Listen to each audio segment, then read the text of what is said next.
ಬರ್ರಿ ಬೀಗ್ರ ಊಟ ಮಾಡೋಣ. ಬಾಳ್ ಮಂದಾಗ್ಲಿ ತಗೋರಿ. ನಿಮ್ಮ ಬಾಯ ಅರಿಕೆಯಿಂದ ಹಂಗ ಆಗ್ಲೇವಾ? ಸಂಜೀವಣ್ಣಂಗೆ ಯಾವ ಅಡುಗೆ ಇಷ್ಟ?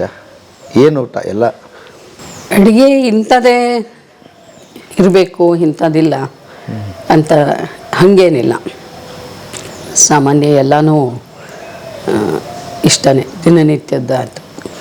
ಆರೋಗ್ಯಪೂರ್ಣ ಅನ್ನೋ ರೀತಿ ಒಳಗೆ ಯಾವ್ಯಾವ್ದು ಇರ್ತದೋ ಮನೆಯೊಳಗಿಂದ ಎಲ್ಲನೂ ಇದು ಇಷ್ಟ ಇದು ಇಲ್ಲೇ ಇಲ್ಲ ಅನ್ನುವಂಥದ್ದೇನು ಇಲ್ಲ. ಇಂಥದ್ದೇ ಆಗ್ಬೇಕಂತೇನಿಲ್ಲ ಇಲ್ಲ ಆಹಾರದಲ್ಲಿ. ಇಂಥದ್ದೇ ಆಗ್ಬೇಕು ಅಂತ ಮದುವೆಯಲ್ಲಿ ಒಂದಿಷ್ಟೇನೋ ಮಾಡಿದ್ರಂತವ್ರು. ಅದು ಹೆಂಗೆ ನಿಮ್ಮ ಒಪ್ಪಿಗೆ ಇತ್ತ? ಬಟ್ಟು ಹೇಗಾಯ್ತು ಆ ದಿನಗಳು ನೆನೆಯೋದಾದ್ರೆ ಅಂತ?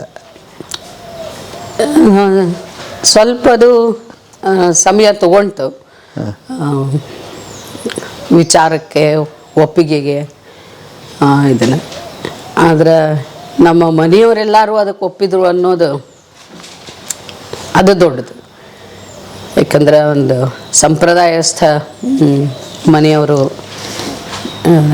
ನಾವೆಲ್ಲರೂ ಈ ರೀತಿ ಹೊಸ ವಿಚಾರಕ್ಕೆ ತೆರ್ಕೊಂಡದ್ದು ಅನುಕೂಲಕರ ಆಯ್ತಂತ ಹೇಳ್ಬೋದು. ಅಲ್ಲ, ನಿಮ್ಮ ಮನಸ್ಸಲ್ಲಿ ಏನು ಮಾಡ್ತಿತ್ತು? ಏನಪ್ಪ ಈಗ ಮದುವೆ ಆಗೋಕ್ಕಿಂತ ಮುಂಚೆನೇ ಇಂಥ ಏನೇನೋ ಕಟ್ಟಳೆಗಳಿದೆ, ಮುಂದೆ ಹೇಗೆ ಅಂತ ಅನಿಸ್ಲಿಲ್ಲ ಅಂತ? ಅಲ್ಲ, ಅದಷ್ಟು ಏನೇನೋ ಇರ್ತಿತ್ತು. ಮತ್ತು ಒಂದು ಹಂತ ಬಂದಿತ್ತಲ್ಲ, ಮುಂದೆ ಅದನ್ನು ವಿಚಾರಗಳು ಸರಿಯೇ ಇದ್ದರೂ ಅದನ್ನು ತಕ್ಷಣಕ್ಕೆ ಒಪ್ಕೊಳ್ಳೋ ಅಷ್ಟು ನಾವಿನ್ನೂ ವಿಚಾರ ಮಾಡಿದ್ದಿಲ್ಲ ಆ ರೀತಿ ಒಳಗೆ. ಆದರೆ ಉಳಿದಿದ್ದೆಲ್ಲ ಸಾಕಷ್ಟು ಒಳ್ಳೆಯದು. ಮತ್ತೊಂದು ಇದ್ದಾಗ ಈಗ ಇರ್ತಾ ಹೋದಂತಲೇ ಗೊತ್ತಾಗೋದು. ಬರೀ ಮೊದಲಿಂದ್ರ ಮೇಲೆ ಮುಂದಿಂದೇನು ಗೊತ್ತಾಗಂಗಿಲ್ಲ. ಒಂದು ಭರವಸೆ ಮೇಲೆ ಒಪ್ಕೊಂಡಿತ್ತು. ಭಿನ್ನ ಕೋನಗಳಿದೆ ಅಣ್ಣಂದು ಮತ್ತು ನಿಮ್ಮದು, ಹಂಗೆ ಅನಿಸುತ್ತಾ? ಅಥವಾ ಎರಡನ್ನೂ ಸಮೀಕರಿಸಿ ಒಂದನ್ನು ತೊಗೊಂಡು ಬರೋದಕ್ಕೆ ಪ್ರಯತ್ನ ಮಾಡ್ತೀರಾ ಮನೆಗೆ ಅಂತ? ಅವರ ಆಲೋಚನೆ, ಆಚಾರ, ವಿಚಾರಗಳು ಸಾಕಷ್ಟು ಸಲ ಆ ರೀತಿ ಆಗಬೇಕಾಗುತ್ತಾ? ಹಾಂ, ಓಕೆ. ಆದರೆ ಇನ್ನು ಕೆಲವು ಸರ್ತಿ ಏನು ಭಿನ್ನತೆಗೆ ಒಂದು ಸ್ವಾತಂತ್ರ್ಯ ಇರೋ ರೀತಿಯೊಳಗೆ ಅದಕ್ಕೂ ಅವಕಾಶ ಅದ. ಮನೆಯೊಳಗಾಯಿತು, ಮನೆಯಿಂದ ಹೊರಗೆ ಯಾವುದೋ ಕಾರ್ಯಕ್ರಮದಕ್ಕೆ ಹೋಗೋದಿರ್ಬೋದು. ಆ ರೀತಿಯೊಳಗೆ ನಾನು ಹೆಚ್ಚು ನನ್ನನ್ನು ಶಾಲೆ ಕೆಲಸಕ್ಕೆ ಜಾಸ್ತಿ ನಾನು ಸೀಮಿತ ಅಥವಾ ಫೋಕಸ್ ಮಾಡಬೇಕು ಅಂತ ಭಾಳಷ್ಟೇನೇನೋ ಮಾಡ್ಕೋತಾ ಹೋಗುವಾಗ ಇದು ಭಾಳ ಮುಖ್ಯ ಉದ್ದೇಶ ಇಲ್ಲೇನೋ ತೊಂದರೆ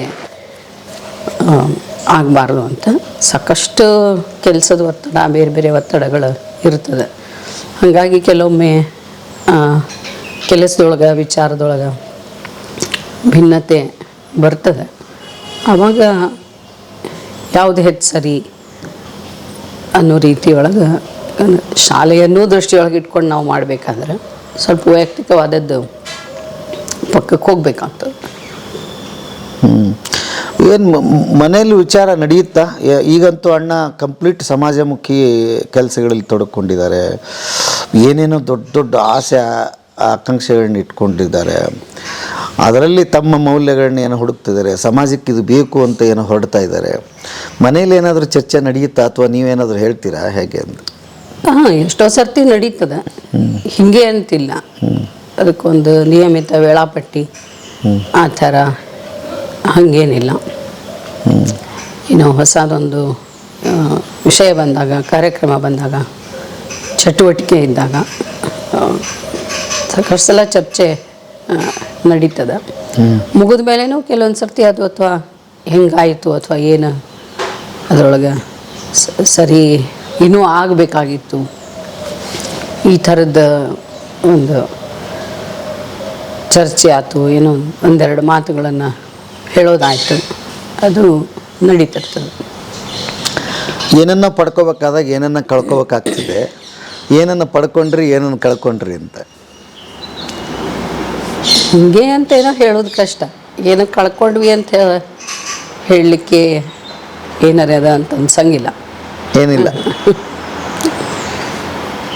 ಓಕೆ, ಯಾವಾಗಲೂ ಮನೆ ಶಾಂತ ಇರಬೇಕಾಗ್ತದೆ. ಏನು ಮಾಡಿದರೂ ಮೂಲ ಕೇಂದ್ರ ಬಿಂದು ಇದೆ.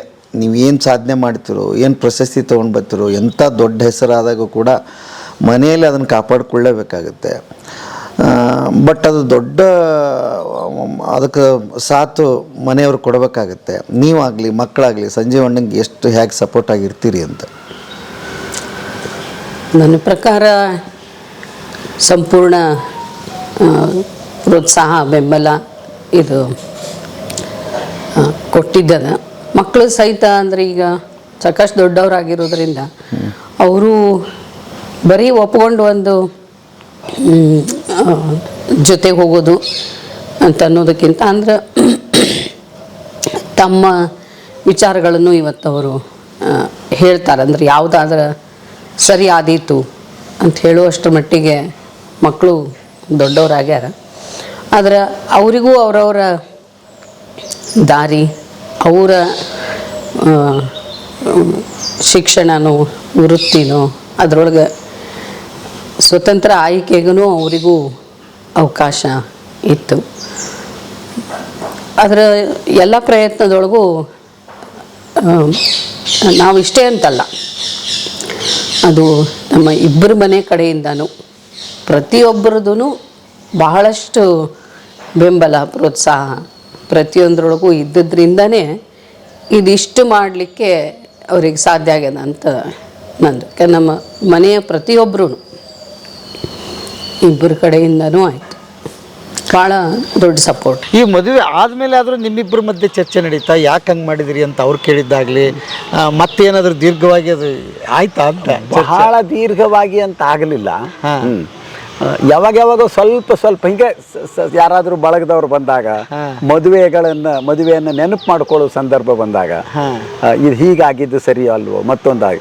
ಅದ್ರ ಒಂದು ವಿಶೇಷ ಏನಾಯ್ತಂದ್ರೆ, ನಾನೇನು ಆ ಸಪ್ತಪದಿಯನ್ನು ಬದಲು ಮಾಡಿದೆ, ನಮ್ಮ ಬಳಗದೊಳಗೆ ಮುಂದೆ ಅನೇಕ ಮದುವೆಗಳಲ್ಲಿ ಅದನ್ನು ಪಾಲಿಸ್ಲಿಕ್ಕೆ ಶುರು ಮಾಡಿಬಿಟ್ರು. ಸಂಜೀವ್, ನೀ ಮದುವೆಗೆ ಬರಬೇಕು, ಆ ಸಪ್ತಪದಿಯನ್ನು ನೀನೇ ನಡೆಸ್ಕೊಡ್ಬೇಕು ಅಂತ. ಅಷ್ಟೇ ಅಲ್ಲ, ಮುಂದೆ ಇದೇ ಆವರಣದೊಳಗೆ ನಾವು ಒಂದು ಅಂತರ್ಜಾತಿ ಮದುವೆ ಮಾಡಿದ್ವಿ. ಮುಂದೆ 20 ವರ್ಷದ ನಂತರ ಪ್ರತಿಭಾನ್ ಸೋದರ ಮಾವನ ಮಗಳು ಅದಿತಿ ಬೆಂಗಳೂರಿನೊಳಗೆ ಜಾಬ್ ಮಾಡ್ತಾ ಇದ್ದಾಗ ತನ್ನ ಸಹೋದ್ಯೋಗಿ ಲಿಂಗಾಯತ ಯುವಕನನ್ನ ಪ್ರದೀಪನನ್ನು ಪ್ರೇಮಿಸಿದ್ಲು. ಅವರಿಬ್ಬರು ನಾವು ಮದುವೆ ಆಗಬೇಕು ಅಂತ ನಿರ್ಣಯಕ್ಕೆ ಬಂದರು. ಅವನು ಲಿಂಗಾಯತ, ಇವಳು ಬ್ರಾಹ್ಮಣ. ಇಲ್ಲಿ ಮನೆಯೊಳಗೆ ಬಂದು ಅವ್ರು ಹೇಳಿದರು, ಇಲ್ಲಿ ವಿರೋಧ. ಅವನು ತಮ್ಮ ಮನೆಯೊಳಗೆ ನಮ್ಮ ಹಳೆಬೀಡಿದೆಯಲ್ಲ, ಅಲ್ಲಿ ತಮ್ಮ ಅವ್ವ ಅಪ್ಪನ ಮುಂದೆ ಹೇಳಿದ, ಅಲ್ಲಿಂದ ದೊಡ್ಡ ವಿರೋಧ. ಇವರಿಬ್ರು ಏನು ಮಾಡ್ಲಿಕ್ಕತ್ರು, ನನಗೆ ಗಂಟು ಬೀಳ್ಲಿಕ್ಕತ್ರು. ಸಂಜೀವ್, ನೀ ನಡುವಾಗು, ನಮ್ಮ ಮದುವೆ ಆಗು ಹಂಗೆ ಮಾಡು ಅಂತ. ಬೆಂಗಳೂರಿನಿಂದ ಇಲ್ಲಿ ಬರೋದು, ಮನೆಗೆ ಬರುವುದಿಲ್ಲ, ಆಸ್ಪತ್ರೆ ಒಳಗೆ ಬಂದು ನನಗೆ ಭೇಟಿ ಆಗೋದು, ಭೇಟಿಯಾಗಿ ಮತ್ತೆ ರಾತ್ರಿ ವಾಪಸ್ ಬೆಂಗಳೂರಿಗೆ ಹೋಗ್ಬಿಡೋದು. ಕೊನೆಗೆ ಇದು ಹಿಂಗೆ ನಡೀತು. ಇಲ್ಲಿಯೂ ವಿರೋಧ, ಅಲ್ಲಿಯೂ ವಿರೋಧ. ಕೊನೆಗೆ ನಾ ಏನು ಹೇಳಿದೆ ಅವ್ರಿಗೆ, ಇನ್ನು 1 ತಿಂಗಳದ್ದು ನೋಟಿಸ್ ಅಂತ ಕೊಟ್ಟು ಬಿಡ್ರಿ ಎರಡೂ ಕಡೆ. 1 ತಿಂಗಳೊಳಗೆ ನೀವು ಒಪ್ಪಿದ್ರಿ ಅಂದ್ರೆ ನಾವು ಮದುವೆ ಆಗ್ತೀವಿ, ಇಲ್ಲ ಅಂದ್ರೆ ನಾವು ರಿಜಿಸ್ಟರ್ ಮದುವೆ ಮಾಡ್ಕೊಂಡ್ಬಿಡ್ತೀವಿ. ನಾವು ನಿಮಗೆ ಟೈಮ್ ಕೊಡ್ಲಿಕ್ಕತ್ತೀವಿ ಸಾಕಷ್ಟು, ಇಲ್ಲ ಅಂದ್ರೆ ನಾವು ರಿಜಿಸ್ಟರ್ ಮದುವೆ ಮಾಡ್ಕೊಳ್ತೀವಿ. ಯಾವಾಗ ಅದನ್ನು ಹೇಳಿದ್ರು ಅವಾಗ ಎರಡೂ ಕಡೆ ಶುರು ಆಯ್ತಲ್ಲ ಅವಸರ.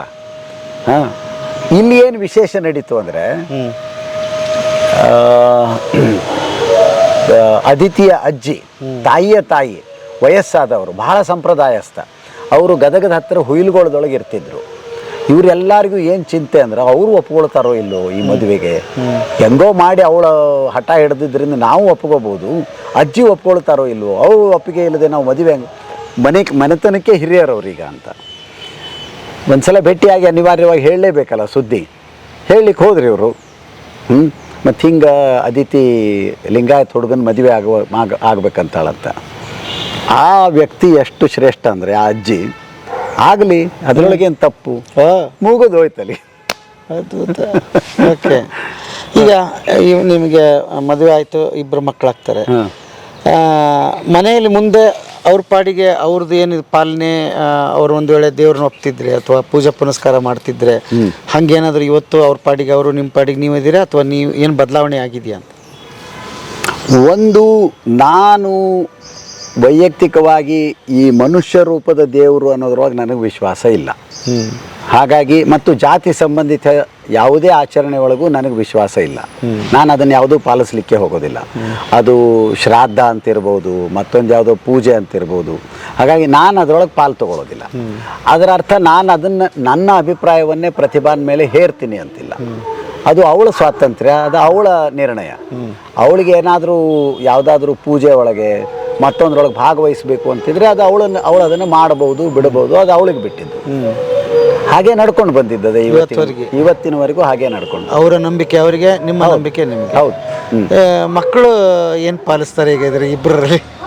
ಮಕ್ಕಳು ಸಾಕಷ್ಟು ಮುಕ್ತವಾದಂತಹ ವಾತಾವರಣದೊಳಗೆ ಬೆಳೆದು ಬಿಟ್ಟಿರೋದ್ರಿಂದ ಬಹಳ ಸ್ವತಂತ್ರ ಮನೋಭಾವದವರಾಗಿ ಸ್ವಂತದ ಜವಾಬ್ದಾರಿಯನ್ನು ತಿಳ್ಕೊಂಡು ದೊಡ್ಡವರಾಗ್ಯಾರ. ಅವರು ಕೂಡ ಇವತ್ತು ನಾನು ಅನ್ಕೊಂಡಿರೋದು ನಮ್ಮ ಬಳಗದೊಳಗಂತೂ ಈ ದೇವರು ದಿಂಡ್ರು ಪೂಜೆ ಮತ್ತೊಂದು ಬಹಳ ಕಡಿಮೆ ಆಗಲಿಕ್ಕತ್ತಿದ್ದದ ಈ ಯುವ ಜನಾಂಗದೊಳಗೆ. ನಮ್ಮ ಸಂಬಂಧಿಕರ ಮಕ್ಕಳೊಳಗೆ ನಾವು ನೋಡೋದಾಯ್ತು ಅಂದರೆ. ಹಾಗಾಗಿ ಅವರು ಇಬ್ಬರು ಕೂಡ ಬಹಳ ದೇವರು ದಿಂಡ್ರು ಅನ್ನೋದಿಲ್ಲ. ಮಗ ಮುಂಜುವೆ ಮಾಡ್ಕೊಳ್ಳಿಲ್ಲ, ಅವನು ಮುಂಜುವೆ ಆಗಿಲ್ಲ. ಆದರೆ ಅಲ್ಲಿ ಕೂಡ ಪ್ರತಿಭಾಗ ನಾನು ಸ್ಪಷ್ಟವಾಗಿ ಹೇಳಿದೆ, ಅವನು ಮುಂಜುವೆ ಮಾಡ್ಕೊಳ್ಬೇಕು ಅಂತ ವಿಚಾರ ಇದ್ದರೆ, ನೀನು ಅವನು ಮುಂಜುವೆ ಆಗಬೇಕು ಅಂತ ವಿಚಾರದವರಿದ್ದರೆ ಅದು ನಿಮಗೆ ಬಿಟ್ಟು ವಿಷಯ. ನಾನು ಅದರೊಳಗೆ ನಡುವು ಬರೋದಿಲ್ಲ. ನಾನು ಅಡ್ಡ ಬರೋದಿಲ್ಲ. ಅವ್ನು ಮಾಡ್ಕೊಳ್ತಿದ್ರೆ ಮಾಡ್ಕೊಳ್ಳಿ, ನೀನು ಮಾಡೋದಿದ್ರೆ ಮಾಡು. ಮಾಡಿದ್ರೆ ಸಿದ್ಧತೆ ಮಾಡ್ತಿದ್ರಾ ನೀವು? ಇಲ್ಲ, ನಾನು ವಿರೋಧ ಮಾಡ್ತಿದ್ದೆ. ಹೌದು. ಮತ್ತೆ ಇದು ಗೊತ್ತಿದ್ದೆ ಸುಮ್ಮನಿದ್ದಾರೆ ಅವರು? ಅಲ್ಲ, ಅದು ಗೊತ್ತಿಲ್ಲ. ಆದರೆ ಅದು ವಿರೋಧ ಹೇಗೆ ಅಂತಂದರೆ, ಮುಂದೆ ಒಂದು ಸಂದರ್ಭದೊಳಗೆ ನಮ್ಮ ಮಾವ ಒಂದು ದಿವಸ ಮನೆಗೆ ಬಂದರು. ಮನೆಗೆ ಬಂದು ಏನಂತ ಹೇಳಿದರೆ, ಮೊಮ್ಮಗನ ಮುಂಜುವೆ ಮಾಡೋದು ಅಂದರೆ ಮಗನ ಮುಂಜುವೆ ಮಾಡೋದಿದೆ, ಇಂಥ ತಾರೀಕು ಹಾವೇರಿ ಹತ್ತಿರ ಅಂತ. ನಾನು ಬೇಡ ಅಂತಂದೆ. ಮತ್ತೆ ಚರ್ಚೆ ಆಯಿತು, ಯಾಕೆ ಮುಂಜುವೆ ಮಾಡಬೇಕು, ಅದ್ರದ್ದು ಏನು ಉಪಯೋಗ ಉಳಿದಿಲ್ಲ. ಈಗ ಸುಮ್ಮನೆ ಒಂದು ಏನು ವಿಧಿ ಅಂತ ಅನ್ನೋ ರೀತಿಯೊಳಗೆ ಮಾಡ್ತೀವಿ ಹೊರತು ಅದ್ರದ್ದು ಏನೇನು ಉಪಯುಕ್ತತೆ ಇವತ್ತಿನ ದಿನಮಾನದೊಳಗೆ ಉಳಿದಿಲ್ಲ. ಆದರೂ ನಾವು ಮಾಡಲೇಬೇಕು, ನಮಗದು ಮಾಡಲೇಬೇಕಂತ ಅನ್ನಿಸ್ತದೆ ಅಂತ. ಆ್ಯಕ್ಚುಲಿ ಹಿಂದಕ್ಕೆ ಏನು ಚುಟ್ಕಾಗಿ ಹೇಳೋದಾದ್ರೆ ಮುಂಜುವೆ ಯಾಕೆ ಮಾಡ್ತಿದ್ರು? ಮುಂಜುವೆ ಉಪನಯನ ಅಂತಂದರೆ 8 ವರ್ಷ ವಯಸ್ಸಿಗೆ ಒಬ್ಬ ಮಗನಿಗೆ ಮಾತ್ರ ವಾತ್ಸಲ್ಯ ಅಥವಾ ಒಂದು ಸಣ್ಣ ಗೂಡಿನೊಳಗೆ ಏನು ಬೆಳೆಸಿರ್ತಾರೋ 8 ವರ್ಷ ವಯಸ್ಸಿಗೆ ಅವನ ವಿದ್ಯಾಭ್ಯಾಸ ವಿದ್ಯುಕ್ತವಾದಂಥ ವಿದ್ಯಾಭ್ಯಾಸ ಪ್ರಾರಂಭವಾಗಬೇಕು. ಅವನು ಗುರುಕುಲಕ್ಕೆ ಹೋಗಬೇಕು. ಹಾಗಾಗಿ ಅವನನ್ನು ಕಳಿಸಿಕೊಡುವಾಗ ಪ್ರಾರಂಭದೊಳಗೆ ಅತ್ಯಂತ ಪ್ರಾಚೀನ ಕಾಲದೊಳಗೆ ಒಂದು ಚರ್ಮ, ಹುಲಿಯ ಚರ್ಮ ಅಥವಾ ಜಿಂಕೆ ಚರ್ಮದ ಇದನ್ನು ಹಾಕ್ತಿದ್ರು. ಅಂದರೆ ಅವನು ಬೇಟೆಗೆ ಮತ್ತೊಂದಕ್ಕೆ ಸಿದ್ಧನಾದ. ಅದು ಇದನ್ನು ಆಯುಧವನ್ನು ಕಟ್ಟಿಕೊಳ್ಳೋ ಸಲ ಬೇಕಲ್ಲ ಒಂದು, ಅದು ಜನಿವಾರದ ಮೂಲ ಅದು. ಆದರೆ ಕಾಲಕ್ರಮೇಣ ಅದು ಹೋಯಿತು, ಒಂದು ನೂಲಿನ ಎಳೆ ಬಂತು. ಆದರೆ ಅದಕ್ಕೆ ಈಗಲೂ ಕೂಡ ಒಂದು ಸಣ್ಣ ಜಿಂಕೆ ಚರ್ಮ ಹಾಕ್ತಾರೆ ಅಲ್ಲಿ, ಅದರ ಸಂಕೇತವಾಗಿ. ಮೊದಲೇನೋ ಹುಲಿ ಚರ್ಮ ಹಾಕ್ತಿದ್ರಂತ, ಈಗ ಒಂದು ಸಣ್ಣ ಒಂದು ಜಿಂಕೆ ಚರ್ಮ ಹಾಕ್ತಾರೆ. ನಾನು ಅದು ಬೇಡ ಅಂತ ನಮ್ಮ ಮಾವನ ಜೊತೆ ಚರ್ಚೆ ಮಾಡಿದೆ. ಕೊನೆಗೆ ಅವರಂದ್ರೆ ಇಲ್ಲ, ನಾವು ಮಾಡಿಯೇ ಮಾಡ್ತೀವಿ ಅಂತ. ಸರಿ, ನೀವು ಹೋಗ್ರಿ, ನಾನು ಬರೋದಿಲ್ಲ ಅಂದೆ.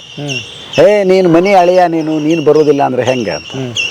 ಇಲ್ಲ, ನನ್ನ ವಿಚಾರ ಹಿಂಗದ, ನಾನು ಮುಂಜುವೆ ಅನ್ನೋದನ್ನು ಯಾವತ್ತೂ ಸಮರ್ಥಿಸೋದಿಲ್ಲ, ಅದರದ್ದು ಏನೇನೂ ಉಪಯುಕ್ತತೆ ಉಳಿದಿಲ್ಲ ಅಂತ. ಅದೇ ಅವ್ರು ಹೋದರು, ಪ್ರತಿಭಾನೂ ಮುಂಜುವೆಗೆ ಹೋದ್ಲು, ಮುಂಜುವೆ ಮಾಡ್ಕೊಂಡು ಬಂದರು. ಓಕೆ. ಎಷ್ಟು ವರ್ಷ ಆಯ್ತು ಈಗ ಮದುವೆ? ನಮ್ಮ ಮದುವೆ ಆಗಿ 36 ವರ್ಷ ಆಯಿತು. 36 ವರ್ಷ. ಇದನ್ನು ಕೇಳೋಕ್ಕೆ ಚೆಂದ ಇದೆ. ಯಾಕೆಂದರೆ ಇವತ್ತಿನ ಕಾಲದ ಮದುವೆಗಳು, ಇವತ್ತಿನ ಕಾಲದ ಸಂಬಂಧಗಳು ನೋಡಿದರೆ ಭಯ ಆಗುತ್ತಣ್ಣ. ಹಾಗೆ ಆಗ್ಬಿಟ್ಟಿದೆ. ಇಲ್ಲಿ ನಂಬಿಕೆಗಳು, ಯಾರ ನಂಬಿಕೆಗಳು ಕೂಡ ಧಕ್ಕೆ ಆಗಿಲ್ಲ ಇಲ್ಲ, ಮತ್ತು ನಿಮ್ಮ ನಂಬಿಕೆಗಳು ಹಾಗೇ ಉಳಿದಿವೆ ಅಲ್ವಾ? ಮಕ್ಕಳು ತಂಪಾಡಿಗೆ ತಾವು ಏನು ಬೇಕೋ ಅದನ್ನು ಆರಿಸ್ಕೊಂಡು ಅವರು ಬೆಳೆದಿದ್ದಾರೆ. ಹೌದು ಅಲ್ವಾ? ಮತ್ತು ನಾನು ಒಂದು ಎರಡು ವಿಷಯ ಹಂಚ್ಕೊಂಡು ಬಿಡ್ತೀನಿ. ಈ ಶ್ರಾದ್ದ ಕರ್ಮನೋ ಮತ್ತೊಂದು ಅದು ಯಾವುದ್ರೊಳಗೂ ನಾನು ಭಾಗವಹಿಸೋದಿಲ್ಲ ಅನ್ನೋದನ್ನು ಹೇಳಿದೆ. ಅದರ ಪ್ರತಿಭಾ ತನಗೆ ಬೇಕು ಅಂದರೆ ತಾನು ಅಂದರೆ ನಾನು ಅವಳಿಗೆ ಅವಕಾಶ ಕೊಟ್ಟೀನಿ ಅಂತಲ್ಲ, ಅದು ಅವಳ ಸ್ವಾತಂತ್ರ್ಯ ಅಷ್ಟೇ ಒಂದು. ಎರಡನೇದ್ದು, ತಂದೆ ತಾಯಿ ತೀರ್ಕೊಂಡಾಗಲೂ ಕೂಡ ನಾನು ಆ ವಿಧಿವಿಧಾನದೊಳಗೂ ನಾನು ಭಾಗವಹಿಸೋದಿಲ್ಲ ಅನ್ನೋದನ್ನು ಸ್ಪಷ್ಟವಾಗಿ ಹೇಳಿದೆ ನಮ್ಮ ಅಕ್ಕ ಮತ್ತು ಅಣ್ಣಂದರಿಗೆ. ಇಲ್ಲ ಅಂತಂದರೆ ಈ ಬ್ರಾಹ್ಮಣ ಕುಟುಂಬಗಳಲ್ಲಿ ಅದು 3ನೇ ದಿವಸ ಅಸ್ಥಿ ವಿಸರ್ಜನೆ ಮಾಡೋದು ಅಂತಿರ್ತದೆ, ಆಮೇಲೆ ತಲೆ ಬೋಳಿಸ್ಕೊಳ್ಳೋದು ಅಂತಿರ್ತದೆ, ಆಮೇಲೆ 10ನೇ ದಿವಸಕ್ಕೂ ಯಾವಾಗೋ ಒಂದು ಸಲ ಕಾಕಪಿಂಡ ಅಂತ ಮಾಡೋದಿರ್ತದೆ.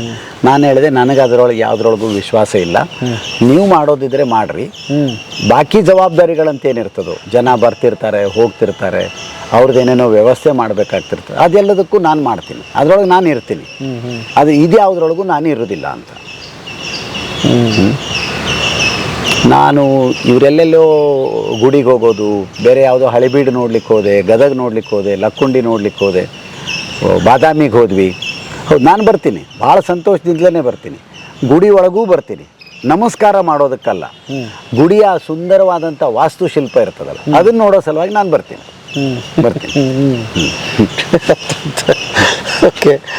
ಸೊ ಈಗ ನಿಮ್ಮ ಮದುವೆಯ ಒಂದು ಭಾಳ ಅದ್ಭುತವಾದ ಕತೆ ಅಣ್ಣ. ಅಂದರೆ ಇದರಲ್ಲಿ ಆಮೇಲೆ ಇನ್ನೊಂದು ನನಗೆ ಭಾಳ ಇಂಟ್ರೆಸ್ಟಿಂಗ್ ಪಾಯಿಂಟ್, ಹೇರಲಿಲ್ಲ ನೀವು ಯಾರಿಗೆ. ನನ್ನ ಅಭಿಪ್ರಾಯವನ್ನು ಮಾತ್ರ ನಾನು ಹೇಳ್ತಾ ಇದ್ದೀನಿ. ಹೌದು, ನಿಮ್ಮ ಅಭಿಪ್ರಾಯ ಏನಿದ್ರು ನೀವು ಅದನ್ನು ಪಾಲಿಸೋದಿದ್ರೆ ಪಾಲಿಸ್ಬೋದು ಅಂತ. ಹೌದು. ಸೊ ಈಗಲೂ ಮೇಡಮ್ ತಾಳಿ ಹಾಕೋತಾರ? ತಾಳಿ ಹಾಕೋತಾಳೆ. ಓಕೆ. ಆದರೆ ಅವಳು ಬಂಗಾರ ಎಷ್ಟದ, ಅದು ಯಾರು ತವ್ರ ಮನೆಯವ್ರು ಕೊಟ್ಟಿದ್ದು ಅತ್ತೆ ಮನೆಯವ್ರು ಕೊಟ್ಟಿದ್ದು ನಾನು ಯಾವತ್ತೂ ನೋಡ್ಲಿಕ್ಕೂ ಹೋಗಿಲ್ಲ, ಕೇಳಲಿಕ್ಕೂ ಹೋಗಿಲ್ಲ, ಅದು ಎಲ್ಲದ ಅಂತ ಅನ್ನೋದು ನನಗೆ ಗೊತ್ತಿಲ್ಲ. ನೀವು ಪ್ರೀತಿಯಿಂದ ಕೊಡಿಸಿದ್ದು ಬಂಗಾರ ಗಿಂಗಾರ ಕೊಡಿಸಿದಿರಿ? ಇಲ್ಲ, ಬಂಗಾರ ಕೊಡಿಸಿಲ್ಲ. ಏನು ಕೊಡಿಸಿದ್ರಿ? ಯಾವತ್ತೂ ಒಂದು ಸೀರೆ ಅಥವಾ ಮತ್ತೇನಾದರೂ ಇಂಥ ವಸ್ತು ಆಗಿರ್ಬೋದು ಅಂಥದ್ದು. ಆದರೆ ಬಂಗಾರದ ಬಳೆ ಕೊಟ್ಟೆ, ಬಂಗಾರದ ಚೈನ್ ಕೊಟ್ಟೆ ಇಲ್ಲ. ಬಂಗಾರ ಅನ್ನೋದು ನನಗೆ ಬಂದೇ ಇಲ್ಲ. ಮದುವೆಕ್ಕಿಂತ ಮುಂಚೆ ಏನಾದರೂ ಪ್ರೀತಿಯಿಂದ ಕೊಟ್ಟಿರೋದು ನೀವೇನು ಏನಾದರೂ? ನೆನಪಂತೂ ಆಗೋದಿಲ್ಲ, ಆಗಿಲ್ಲ. ಆದರೆ ಒಂದು ಮಾಡಿದೆ ನಾನು, ಅದನ್ನು ಹಂಚ್ಕೊಳ್ಬೇಕು. ನನ್ನ ಮದುವೆ ಇದು ಅಂತ ಹೇಳಿಬಿಟ್ಟು ನಾನು ಕೈಯಾರೆ ಲಗ್ನ ಪತ್ರಿಕೆಗಳನ್ನು ಬರೆದು ನನ್ನ ಸ್ನೇಹಿತರಿಗೆ ಕಳಿಸ್ಕೊಟ್ಟೆ. ಮುದ್ರಣ ಮಾಡಿದ್ದಂತೂ ಹೌದೇ ಹೌದು. ಆದರೆ ನನ್ನ ಕೆಲವು ಬಹಳ ಸಮೀಪದ ಸ್ನೇಹಿತರಿಗೆ ನಾನು ಕೈಯಿಂದ ಬರೆದಂತಹ ಲಗ್ನ ಪತ್ರಿಕೆಗಳನ್ನು ತಯಾರು ಮಾಡಿ ಕಳಿಸಿದ್ದು ಹೌದು. Okay okay. ಈಗ ಇತ್ತಿತ್ತಲಾಗಿ ನೀವು ಡಾಕ್ಟರ್ ಇತ್ತು, ಸೊ ಅದನ್ನು ಯಶಸ್ವಿಯಾಗಿ ಮುಗಿಸಿದಿರಿ. ಮುಗಿಸ್ಬಾರ್ದು ಅನ್ನೋದಿತ್ತು, ಇನ್ನೂ ತುಂಬ ಜನದ ಒತ್ತಾಯಿತ್ತು. ಸೊ ಅದನ್ನು ನೋಡಿದ್ದಾರೆ ವೀಕ್ಷಕರು. ಈಗ ನೀವು ಸಮಾಜಮುಖಿಯತ್ತ ತುಂಬ ಕೆಲಸಗಳಲ್ಲಿ ಉಪನ್ಯಾಸಗಳನ್ನು ಮಾಡ್ತೀರಿ, ಸಮಾಜಮುಖಿಯತ್ರ ಕೆಲಸ ಮಾಡ್ಬೇಕಂತ ಹೊರಡ್ತಾ ಇದ್ದೀರಿ. ಗಾಂಧಿನಂತೂ ಅಂಗಿ ಶರ್ಟು ಎಷ್ಟೆಷ್ಟು ಬೇಕೋ ಒಳ ಉಡುಪು ಸಮೇತ ಹಾಕೊಂಡ್ಬಿಟ್ಟಿದ್ದೀರಿ. ಎಲ್ಲ ಕಡೆ ಗಾಂಧಿ ಕಾಣಿಸ್ತಾ ಇದ್ದಾರೆ. ಸೊ ಈ ಮಧ್ಯದಲ್ಲಿ ಮನೆ ಕುಟುಂಬ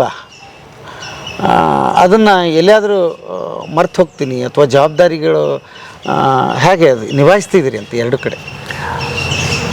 ಇಲ್ಲ, ನಾನು ಭಿನ್ನಾಭಿಪ್ರಾಯಗಳು ಇಲ್ಲ ಅಂತಿಲ್ಲ, ಮನಸ್ತಾಪಗಳಾಗಿಲ್ಲ ಅಂತಿಲ್ಲ. ಯಾವುದೇ ಒಂದು ಸಂಸಾರದೊಳಗೆ, ಯಾವುದೇ ಒಂದು ಕುಟುಂಬದೊಳಗೆ ಅನಿವಾರ್ಯವಾಗಿ ಹಾಗೆ ವಿಚಾರಗಳದ್ದು ಬೇರೆ ಬೇರೆ ಅಂತ ಆಗ್ತದೆ. ಅಂಥದ್ದಾಗೇ ಆಗ್ತದೆ ಸಹಜವಾಗಿ. ನಮ್ಮ ಕುಟುಂಬದೊಳಗೂ ಆಗಿದ್ದದೆ, ಪ್ರತಿಭಾನ್ ಜೊತೆ ಆಗಿದ್ದದೆ, ಮಗನ ಜೊತೆ ಆಗಿದ್ದದೆ, ಮಗಳ ಜೊತೆ ಆಗಿದ್ದದೆ. ಬೇರೆ ಬೇರೆ ಸಂದರ್ಭದೊಳಗೆ ಬೇರೆ ಬೇರೆ ಕಾರಣಕ್ಕಾಗಿ. ಆದರೆ ಕೂತು ಸಮಾಲೋಚನೆ ಮಾಡಿ ಮಾತುಕತೆ ಮಾಡಿ ಅವುಗಳನ್ನು ನಿರ್ವಹಿಸುವಂತಹ ಪ್ರಯತ್ನ ಮಾಡಿದ್ದೀವಿ ಮತ್ತು ಬಹಳಷ್ಟು ಮಟ್ಟಿಗೆ ಅವು ಎಲ್ಲವೂ ನಿರ್ವಹಣೆ ಆಗಿದ್ದದೆ. ಅದರ ಅರ್ಥ ಎಲ್ಲ ಸಮಸ್ಯೆಗಳು ಬಗೆಹರಿದು ಹೋಗಿಬಿಟ್ಟವೆ, ಈಗ ಯಾವ ಸಮಸ್ಯೆಗಳೇ ಇಲ್ಲ ಅನ್ನುವಂಥದ್ದು ಇಲ್ಲ, ಅಥವಾ ಮುಂದೆ ಸಮಸ್ಯೆಗಳೇ ಬರೋದೇ ಇಲ್ಲ ಅಂತನ್ನುವಂಥದ್ದು ಇಲ್ಲ, ಮುಂದೆ ಯಾವುದೇ ಭಿನ್ನಮತ ಬರೋದಿಲ್ಲ, ಭಿನ್ನಾಭಿಪ್ರಾಯ ಬರೋದಿಲ್ಲ ಅಂತನೂ ಇಲ್ಲ. ಬದುಕು ಅಂದಮೇಲೆ ನಾವು ಇಬ್ಬರು ವ್ಯಕ್ತಿಗಳು ಅಂದರೆ ಇಬ್ಬರು ಮನೋಧರ್ಮಗಳು, ನಮ್ಮಿಬ್ಬರ ನಡುವೆ ಭಿನ್ನಾಭಿಪ್ರಾಯ ಅನ್ನೋದು ಸಹಜ. ಆದರೆ ನಾವು ಅದನ್ನು ಮಾತುಕತೆ ಮೂಲಕ ಬಗೆಹರಿಸ್ಕೊಳ್ಳಿಕ್ಕೆ ಪ್ರಯತ್ನ ಮಾಡಬೇಕು. ಅದು ಸಾಧ್ಯ ಆಗ್ತದೆ. ಒಂದು ನಾನು ನೋಡಿದ್ದೇನಂತಂದರೆ, ನನ್ನ ನಿಲುವಿಗೆ ನಾನು ಪ್ರಾಮಾಣಿಕವಾಗಿ ಬದ್ಧನಾಗಿದ್ದರೆ ಇನ್ನೊಬ್ಬರು ಅದನ್ನು ಒಪ್ಪಿಕೊಳ್ತಾರೆ ಮತ್ತು ಆ ಕಾರಣಕ್ಕಾಗಿ ನಮ್ಮನ್ನು ಗೌರವಿಸ್ತಾರೆ. ಇವನು ನಿಜವಾಗಿಯೂ ಪ್ರಾಮಾಣಿಕ ತನ್ನ ನಿಲುವಿಗೆ ಅಂತ. ಒಂದು ಸಲ ಹೀಗೆ, ಮತ್ತೊಂದು ಸಲ ಹಾಗೆ, ಈ ಮುಖವಾಡ ಬದಲು ಮಾಡೋದಿರ್ತದಲ್ಲ, ಅದು ಜನರಿಗೆ ಬಹಳ ಲಘುನೇ ಗೊತ್ತಾಗ್ಬಿಡ್ತದೆ. ಓ, ಇವನು ಸ್ಥಿರ ಅಲ್ಲ, ಒಂದ್ಸಲ ಹಿಂಗೆ ಹೇಳ್ತಾನೆ, ಒಂದ್ಸಲ ಹಿಂಗೆ ಮಾಡ್ತಾನೆ ಅಂತ. ಆವಾಗ ನಿಮಗೆ ಗೌರವ ಸಿಗೋದಿಲ್ಲ, ನಿಮ್ಮ ನಿಲುವಿಗೆ ಗೌರವ ಸಿಗೋದಿಲ್ಲ. ಅದು ಸರಿ ಅಂತ ಅವರು ಒಪ್ಕೊಳ್ಳೋದಿಲ್ಲ. ಆದರೆ ಪ್ರಾಮಾಣಿಕವಾಗಿ ಬದ್ಧರಾಗಿದ್ದರೆ, ಹೌದಪ್ಪ ಈ ವ್ಯಕ್ತಿಯ ವಿಚಾರ ಹೀಗೆ. ಮೋಸ್ಟ್ಲಿ ಹಿಂಗೆ ಅನಿಸಿರ್ಬೇಕು ಅವ್ರಿಗೆ ಅಂತ. ಹೊರಗಿನಿಂದ ಯಾವಾಗ ಒಂದಿಷ್ಟು ಹೊಸ ಗಾಳಿ ಶುರುವಾಯಿತು ನಿಮ್ಮ ಮೇಲೆ, ಪ್ರಭಾವಿತರಾದರು, ಅವರು ಮಾತಾಡೋಕ್ಕೆ ಶುರು ಮಾಡಿದ್ರು, ಅಯ್ಯೋ ಸಂಜೀವಣ್ಣ ಬೇಕೇ ಬೇಕು ನಮಗೆ ಅಂತ ಯಾವಾಗ ಹಂಗೆ ಶುರುವಾಯಿತು, ಮೋಸ್ಟ್ಲಿ ಅಂಥದ್ದು ಏನಾದರೂ ಅವರಿಗೆ ಇನ್ನೂ ಹೆಚ್ಚು ಆಪ್ತವಾಗ್ತಾ ಹೋಗ್ತು, ಪ್ರೀತಿ ಹಂಗೆ ಸಂಬಂಧಿಕರಿಗೆ, ಹಾಂ, ಅವ್ರಿಗೆ ಆಗಲಿ ಮನೆಗಾಗಿರ್ಬಲ್ಲಿ, ಹೌದು ಇವ್ರು ಮಾಡ್ತಿರೋದು ಸರಿ ನೋಡಿ, ತುಂಬ ಜನಕ್ಕೆ ಪ್ರಭಾವಳಿ ನಿಜವಾಗಿಯೂ ಅದು ನಿಧಾನಕ್ಕೂ ಹಂಗೆ ಆಗ್ತಾ ಬಂತದು. ಓಕೆ, ಹಾಂ, ಅದು ನಿಧಾನಕ್ಕೆ ಒಂದು ಪ್ರಭಾವಳಿ ಅಂತ ಅಲ್ಲ, ಆದರೆ ಇದು ಸರಿಯಾದದ್ದು ಅಂತ ಅವ್ರಿಗೆ ಮನವರಿಕೆ ಆಗಲಿಕ್ಕೆ ಶುರುವಾಯಿತು. ನಾನಂತೂ ಏನು ವಿಚಾರ ಮಾಡ್ತಾ ಬಂದೆ ಅಂದರೆ, ಇದು ಒಂದೇ ಸಲಕ್ಕೆ ತೊಗೊಂಡಿದ್ದ ನಿರ್ಣಯ ಆಗಿರಲಿಲ್ಲ. ನಾನು ನನ್ನ ವೈದ್ಯಕೀಯ ವೃತ್ತಿಯಿಂದ ನಿವೃತ್ತನಾಗೋದು ಅಂತನೂ ಹೆಚ್ಚು ಕಡಿಮೆ 2 ವರ್ಷ ವಿಚಾರ ಮಾಡ್ತಾ, ಎಲ್ಲರ ಜೊತೆ ಸಮಾಲೋಚನೆ ಮಾಡ್ತಾ ನಿಧಾನವಾಗಿ ಆ ಅಂತಿಮ ನಿರ್ಣಯಕ್ಕೆ ಬಂದದ್ದು ನಾನು. ಕಾರಣ ಏನು ಅಂದರೆ, ವಯಸ್ಸು 65 ಆಯಿತು, ಬಾಕಿದೆಲ್ಲವೂ ಒಂದು ರೀತಿ ಸುಸ್ಥಿತಿಯೊಳಗಿದ್ದೀವಿ ನಾವು. ಮಕ್ಕಳು ಶಿಕ್ಷಣ ಪೂರೈಸ್ತಾ ಇದ್ದಾರೆ, ನಮಗೇನು ಬೇಕೋ ಒಂದು ಮನೆ, ಒಂದು ವಾಹನ, ಸಂಬಂಧಿಕರ ಬಳಗ, ಒಂದು ತೋಟ, ಇನ್ನೂ ಹೆಚ್ಚಿಂದ ಏನು ಬೇಕಂತ ನಮಗೆ ಆಸ್ತಿಯ ರೂಪದೊಳಗೆ ಅದೆಲ್ಲವೂ ಆಗಿದ್ದದೆ.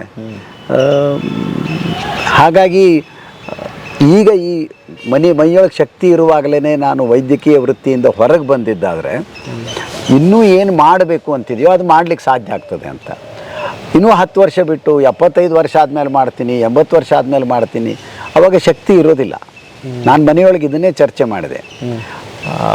ಬಹುಶಃ ಇನ್ನೂ ಉಳಿದಿರೋ ಆಯುಷ್ಯ ಇನ್ನೊಂದು 20 ವರ್ಷಪ್ಪ, ಹೆಚ್ಚು ಅಂದರೆ ಆರೋಗ್ಯವಂತನಾಗಿಯೇ ಉಳಿದಿದ್ದರೆ ನಾನು ಇನ್ನೊಂದು 20 ವರ್ಷ. ಆ 20 ವರ್ಷದೊಳಗೆ ನನಗೆ ಮತ್ತೇನು ಮಾಡಬೇಕು ಅಂತಿದೆಯೋ ಬದುಕಿನೊಳಗೆ ಅದನ್ನು ಮಾಡಲಿಕ್ಕೆ ಆಗ್ತದೆ. ಈ ವೈದ್ಯಕೀಯ ವೃತ್ತಿ ಅಂತ ಅನ್ನೋದು ನನಗೆ ಬಹಳ ಪ್ರೀತಿ ಇದ್ದದು. ನಾನು ಅದನ್ನು ಬಿಟ್ಟಿರ್ಲಿಕ್ಕೆ ಸಾಧ್ಯವೇ ಇರಲಿಲ್ಲ. ಅಷ್ಟು ಸಂತೋಷ, ಸಮಾಧಾನ, ಸಂತೃಪ್ತಿ ಕೊಟ್ಟಿದ್ದು. ಆದರೆ ಎಲ್ಲಿಯೋ ಒಂದು ಕಡೆ ಇಷ್ಟು ಸಾಕು ಅಂತ ಹೇಳಬೇಕಾಗಿತ್ತು ನನಗೆ ನಾನೇ. ಹಾಂ, ವೈದ್ಯಕೀಯ ವೃತ್ತಿ ಸಾಕು, ಅಲ್ಲಿಂದ ಬರ್ತಾ ಇದ್ದಂಥ ಗಳಿಕೆ ಸಾಕು. ಹಾಂ, ಅದು ಎಲ್ಲೋ ಒಂದು ಕಡೆ ಗೆರೆ ಎಳಿಬೇಕಾಗಿತ್ತು, ನಾನು ಅದನ್ನು ಮಾಡಿದೆ. ಅಣ್ಣ, ಈ ಸಂಚಿಕೆಯಲ್ಲಂತೂ ಇನ್ನೂ ಬೇಕಾದಷ್ಟು ಪ್ರಶ್ನೆಗಳಿದೆ, ಮುಂದಿನ ಸಂಚಿಕೆಯಲ್ಲಿ ಕೇಳ್ತೀನಿ. ಅದು ಮತ್ತೆ ಸಂಬಂಧಗಳ ಬಗ್ಗೆನೇ ಆಗಿದೆ, ಅದನ್ನು ಕೇಳ್ತಾ ಹೋಗ್ತೀನಿ. ಯಾಕಂದರೆ ಇವೆಲ್ಲರೂ ವೀಕ್ಷಕರ ಪ್ರಶ್ನೆ ಕೂಡ ಹೌದು, ಮತ್ತು ನಾನು ಒಂದಿಷ್ಟು ಪ್ರಶ್ನೆಗಳಿದೆ. ಹಾಗಾಗಿ ಗೆಳೆಯರೇ, ಭಾಳ ಅದ್ಭುತವಾಗಿತ್ತು ಈ ಸಂಚೆ ಅಂತ ಅನ್ಕೋತೀನಿ. ಇಷ್ಟು ವಿಶೇಷವಾದ ಮದುವೆ ಸಾಧ್ಯ ಆಗಿರ್ಲಿಕ್ಕಿಲ್ಲ ಎಲ್ರಿಗೆ. ನಾವು ಮದುವೆ ಮಾಡ್ಕೊಂಡಿದ್ವಿ, ಡಾಮ್ ಡೂಮ್ ಅದು ಏನು ಇರುತ್ತೋ ಅದು ಹಾಗೆ ಮಾಡ್ಕೊಂಡಿದ್ದೀವಿ. ಬಟ್ ಒಂದು ಖುಷಿ ಏನಂತಂದ್ರೆ, ನಾನು ವರದಕ್ಷಿಣೆ ನಾನು ಇದ್ದಾಗ ನಾನು ಮೊದಲು ಅದನ್ನೇ ಹೇಳಿದ್ದೆ, ವರದಕ್ಷಿಣೆ ಬೇಡ ಅಂತ. ಮೊದಲ ಕಂಡೀಷನ್ನೇ ಅದೇ ಆಗಿತ್ತು ನಂದು. ಅವ್ರು ಭಾಳ ಖುಷಿ ಪಟ್ಬಿಟ್ಟಿದ್ರು, ಇವೇನು ಹಿಂಗೆ ಸಿಕ್ಬಿಟ್ನಲ್ಲಪ್ಪ ಅಂತ ಹೇಳಿ. ಹಾಗಾಗಿ ನನಗೂ ಒಂಚೂರು ಖುಷಿ ಆಗ್ತಿದೆ ಅದನ್ನ ಕೇಳಿ.